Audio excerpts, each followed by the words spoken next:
નમસ્કાર દર્શક મિત્રો, મિરર ઓફ ધી વર્લ્ડમાં આપ સૌનું હાર્દિક સ્વાગત છે। વડોદરા શહેરમાંથી 2 વર્ષ માટે તડી પાર કરેલી સમર અર્જુન માછી અવારનવાર વડોદરા શહેરમાં પ્રવેશ કરતા પકડી પાડી તેના વિરુદ્ધ કાયદેસરની કાર્યવાહી કરતી વડોદરા શહેર એસઓજીની ટીમના માણસો શહેર વિસ્તારમાં પેટ્રોલિંગમાં હતા। તે દરમિયાન સાથેના હેડ કોન્સ્ટેબલ અરવિંદજી મંગજી નાઓએ ખાનગી રાહે બાતમી હકીકત મળેલ કે કિશનવાડી વુડાના મકાનમાં રહેતો અર્જુન ઉર્ફે બોબલો સોમાભાઈ માછી નાઓ વડોદરા શહેરમાંથી તડીપાર હોવા છતાં તે વડોદરા શહેરમાં આવેલ છે અને હાલમાં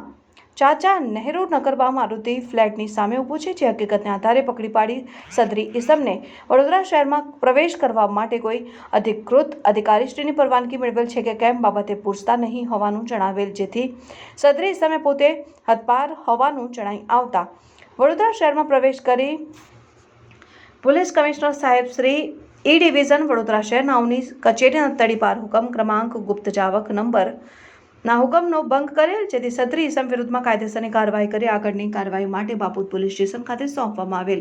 પકડાયેલ હદપારનું નામ અને સરનામું અર્જુન ઉર્ફે બોબલો સોમાભાઈ માછી, ઉંમર વર્ષ 26, રહેઠાણ બ્લોક નંબર 58, રૂમ નંબર 1, વુડાના મકાનમાં, કિશનવાડી, વડોદરા શહેર।